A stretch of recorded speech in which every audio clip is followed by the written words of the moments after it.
guys, it's Gradient Pixels here. This is Shane. Nick. And today we're going to be talking about the last of our E3 press conferences that we wanted to talk about, and that is Sony.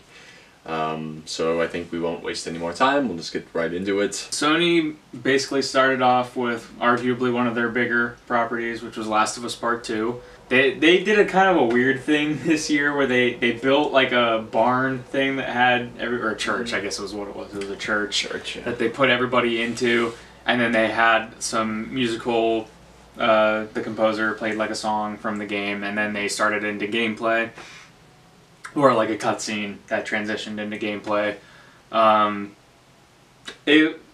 Off the bat, I mean, we're not the biggest Last of Us fans. Mm-hmm. We have a future video plan talking about that, but I can say off the bat that I think the animation systems in this game were really impressive, because I noticed a lot of really fine details within the execution of different actions, like when there's a scene when Ellie is like holding a hostage that gets shot by an arrow, and she just kind of like quickly double checks a couple times to like see if the person's dead or not. I thought that was really interesting. And there's a part where she's like running, and while she's running there's a bottle that you can pick up, and rather than like stop and grab the bottle to use to throw, it just is really seamless, her picking it up and chucking it. So I thought some of the animation systems were really improved. Mm-hmm. The way they chose to start the game, I thought was a little bit weird, because it's kind of just Ellie at a party with her girlfriend, which is okay. It's just that I feel like, as someone who's not the biggest Last of Us fan, what I can say is what can I say, or what what I can say about what I liked about the game is that I enjoyed the relationship between Ellie and Joel. So while I didn't even think there needed to be a sequel to the first one, if there's going to be a sequel, I'd rather just have an emphasis on that. I'm assuming Joel is going to be a big part of it, but it was just kind of Ellie at a party, hanging out with her girlfriend and everything, which is, whatever. That's not really why I played Last of Us. Not that I have a problem with that or anything, it's just maybe not the best way to start the game. Anyway, regardless of that, they went into gameplay, and what I have to say about that is that the graphics are obviously amazing. One thing I will give to Naughty Dog is that they're pretty much top of the line when it comes to, great looking games. But gameplay-wise, it didn't really look a whole lot different from the original. I had a lot of problems with the original's gameplay, mainly the terrible AI, but which also didn't seem improved, because Ellie walks right in front of an enemy and he just completely ignores her. But I don't know, it just seems more like Last of Us, more Last of Us, I should say. Mm-hmm. I'm not a huge fan of it. I think it's pretty overrated, to be honest with you. So I really wasn't that hyped by it, but I was ready to get to something else right away. I was glad they got it out of the way, to be honest. I mean, I was mildly excited, but other than that, it didn't blow me away. Like Shane said, it's basic. It was more Last of Us. Mm-hmm. So after that, they moved everybody into, I guess, the arena or whatever that they had for the rest of the show, and they moved into the second game, which was Ghost of Tsushima, or Tsushima, and that game looked really impressive from a visual and art standpoint. Sucker Punch did it. They known for Sly Cooper, infamous. You can kind of see some hints of that in the gameplay, and I think it's important to say that Sony pretty much showed gameplay for every single game they announced, which I thought is commendable, especially because a lot of E3 press events they like to throw in the CG trailers and everything, and every single game that they showed had gameplay. So that was a nice thing to do, but. Yeah, Ghost of Tsushima, another samurai game in the long list of samurai games that were being announced this year, and I thought it looked really good. Yeah, for me it's the least interesting samurai game, because all I can really say about it is that it looks pretty. Other than that, I would much rather just be playing Sekiro or Nioh 2. We have to wait until we see more gameplay on it. I don't want to judge it too quickly, but as of right now it kind of just... seems a little boring. Like, I feel like I would just be playing it for the visuals, which, you know, they are really amazing. I could probably enjoy the game on visuals alone, but I would rather have something a bit meatier there. It's one of those things where I would not pay $60 for it. It would be something that I would let someone else buy, and then I will play it for free. That's the best way to. That's the best way to be. Yeah. So we'll see if maybe the gameplay will be better. It's just as of right now, Sekiro and especially Sekiro just kind of overshadowed it for me. We haven't seen a lot of Neo 2, but I liked what I played so far. So yeah. Yeah. So, next off, they announced Control, which is Remedy's new game, previously known as P7, I guess, now Control. Yeah, we talked about Control in our top 10, like, top E3 10 games, E3 whatever you want games, to call yeah. it. But just as a quick recap, I mean, it looks like Remedy, it looks fun, it looks like Quantum Break, but yeah, a little bit. It looks like a good time. It looks like it's a well-made game. It has very interesting visuals, like a lot of other games during this press conference. Visually, it just had a lot of cool things going for it, so I was intrigued. Yeah, it's definitely going to be Remedy's most gameplay-focused game since the Max Payne series. Obviously, that still means, you know, the narrative is going to play a big role, but with the Max Payne series, it was more like just dumb, fun, silly gameplay. This one seems like it has more depth. There's a lot of different things you can do, and there's a Metroidvania exploration element to this one. So while the story's important, it's not so railroad-like, kind of like Alan Wake, or I'm assuming Quantum Break was like that as well. And while I enjoyed Alan Wake, I would have preferred it to be a little bit more open.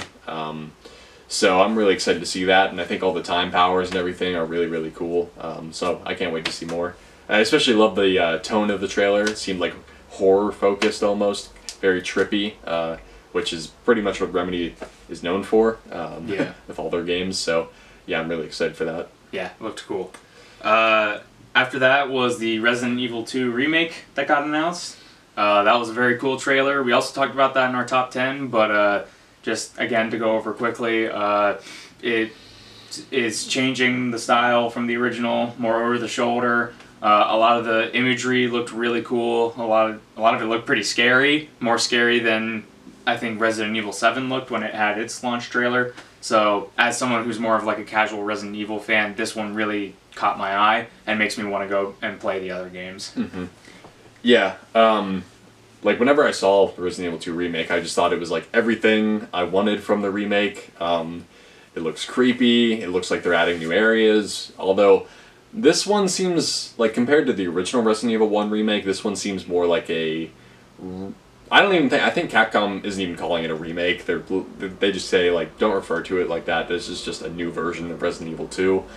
Whereas the Resident Evil 1 remake was very much Resident Evil 1, just with more stuff, better graphics, you know, blah blah blah. This one really is like a new game, just with the same storyline and characters, and I think that's fine because, you know, it still has the same map. It's just a Resident Evil game for a new audience, and the old audience too, of course. I mean, as someone who's been playing Resident Evil 2 for years, I thought it looked fantastic. I was a little bit upset that the fixed cameras weren't there, because I think this would have been a perfect opportunity to really bring that back. Because there's no games, like no classic horror games with fixed cameras anymore. But I'll take what I can get. It looks awesome. So I'm day one buyer. I can't wait. Nice. After that, we got Trover Saves the Universe. I really don't have anything to say about Half-Life 3 or Trover Saves the Universe. Yeah, I don't have much to say either. I am not a fan of Rick and Morty, and this is by the guy who writes Rick and Morty, and you can tell immediately that it's by the guy that writes Rick and Morty. The humor is just not that great to me, and if that's indicative of what the show is, then I'm not going to like the show either. So, yeah, not much to say. It looked goofy in its VR. Yeah. I mean, I've heard, like, nothing but good things about Rick and Morty, but that trailer... I know that, like, the writing team changed, so maybe the early seasons had really cool writing. This just kind of seemed like the typical, like, awkward, like, can't get the sentence out, I'm gonna keep repeating things until people laugh, because it's so awkward, and yeah, I just don't really like that. It just gets really annoying and feels really overdone in this day and age. Yeah. After that, Kingdom Hearts 3 showed a new trailer compared to the Frozen trailers, this time with Pirates of the Caribbean. And I can say that, you know, Pirates wasn't one of my favorite worlds in Kingdom Hearts 2, and I didn't really want to see it come back, but I have to say, after seeing the gameplay, it looks awesome. Yeah. Like, the character models, especially the Pirates of the Caribbean characters in the new engine, look incredible. Like, it's hard to believe that, you know, all the worlds have this cartoony art style, like Disney. It's hard to believe that the engine is capable of rendering these realistic faces. And so are Donald and Goofy. Like, obviously, they still look a little silly with the realistic characters, but it looks a lot more natural now than it did before, especially because now they're in pirate regalia and everything. So I just thought the trailer was awesome. So much going on in that trailer. All the character likenesses, like, they look like it. They don't have, like, weird, like, gamified features. Like, it actually looks like the actors. Yeah. They're going from, like, Pirates 3, which was kind of interesting, because they had 2 other less successful movies, so that's probably why. Yeah. But, the trailer was awesome. There's some really cool bits where, like, Sora, like, dives underwater, and there's underwater, like, swimming and stuff like that. There's underwater combat, and he soars out of the water and glides on puffs of smoke and everything.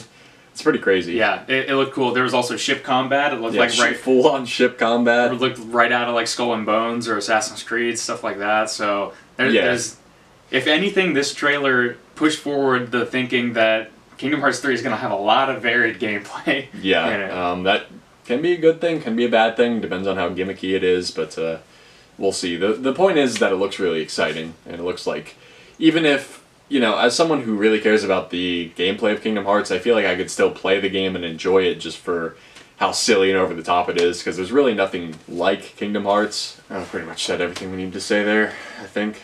Yeah. So after Kingdom Hearts 3 was Death Stranding. They showed gameplay this time. It was interesting, even though it was just Norman Reedus' character walking for most of the gameplay. The environments looked really cool. Obviously, the facial animations and everything, the world building that Kojima's doing in this is all really interesting. Still no word on a release date or anything like that.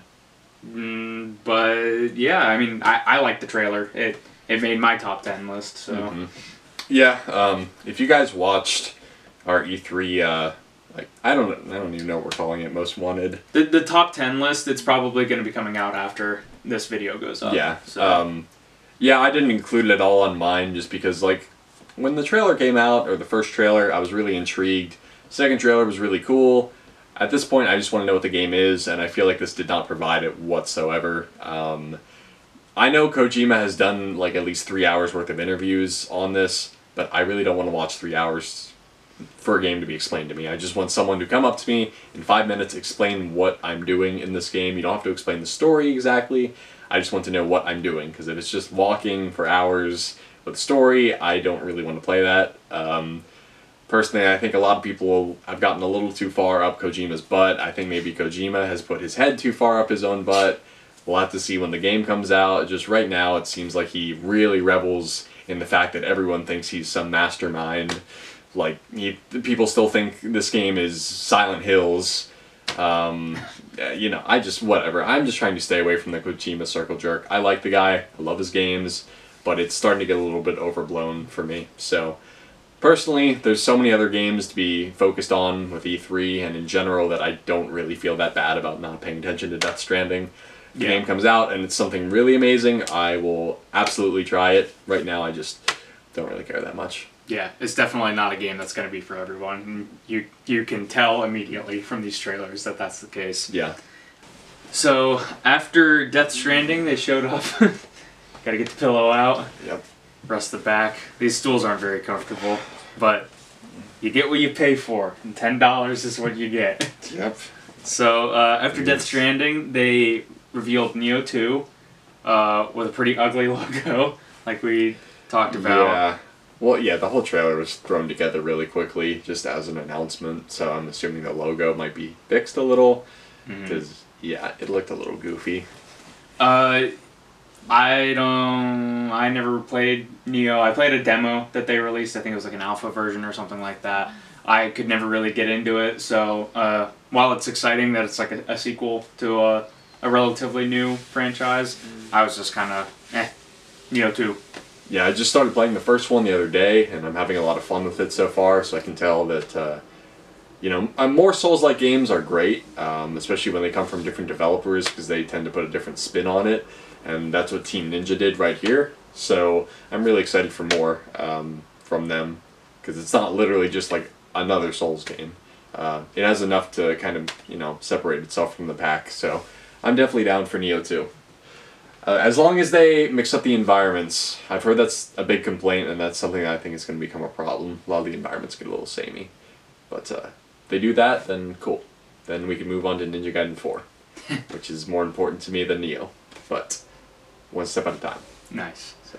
After that, they did a big demo on SpiderMan.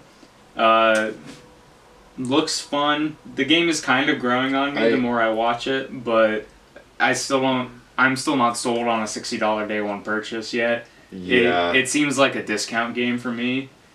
Yeah, I mean, see, my issue with it is that, I feel like it just looks like another Spider-Man game, and I feel like it shouldn't, I shouldn't have that impression of it because it's being made by, this is a AAA Spider-Man game made by a big-name developer, but it just looks a bit more polished than most Spider-Man games, but it still just kind of looks like your average Spider-Man game that they've released in the past, 2 decades.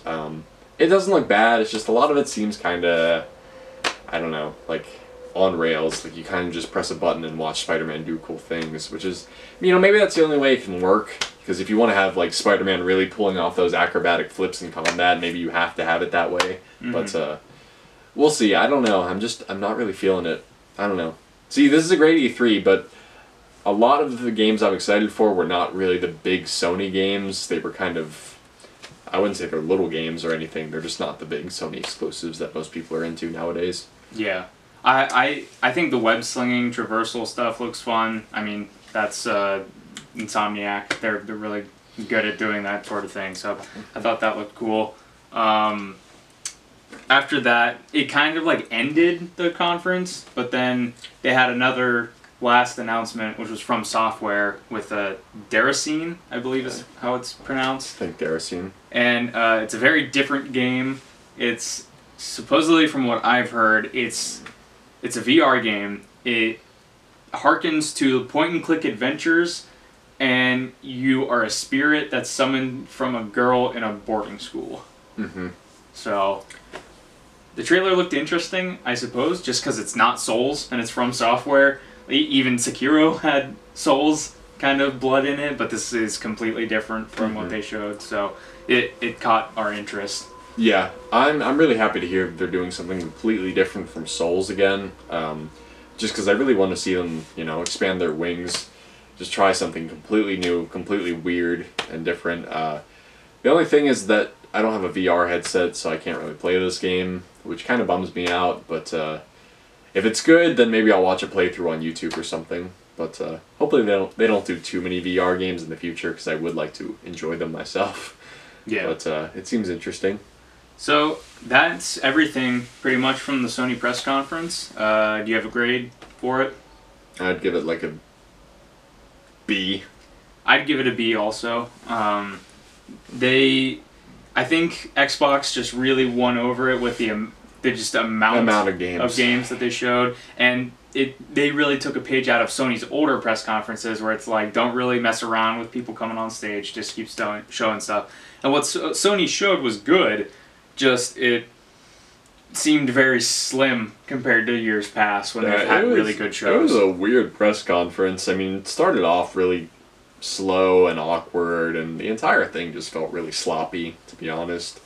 Even when they were doing trailer after trailer, it felt like Microsoft's presentation was a lot smoother and it just flowed a lot better. Sony's felt like they put it together in 5 minutes. They concentrated really hard on recreating that barn scene. Mm-hmm. Then after that, it was just kind of I guess we need to show other things, so let's just put this in the presentation and be done with it. Yeah. So, yeah, it was just okay. The only reason it got a good grade is because they had good games to show. The presentation itself was a little over the top and all over the place. So yeah. But that's it for our E3 coverage. It was a good year overall. A very good year. Can't wait for all the games coming out, and can't wait for next year's E3 already. Yeah, so, especially early 2019 is going to be a hard-hitting year for my wallet. Especially February. So a lot of stuff coming out in February. Yep. Yeah, late January, early February is going to be hard. So in the comments, Sony, say if you like them, you don't like them, what your thoughts on E3 were overall. Sounds good. Mm-hmm. But that's it for us in this video, and we'll see you in another video very soon.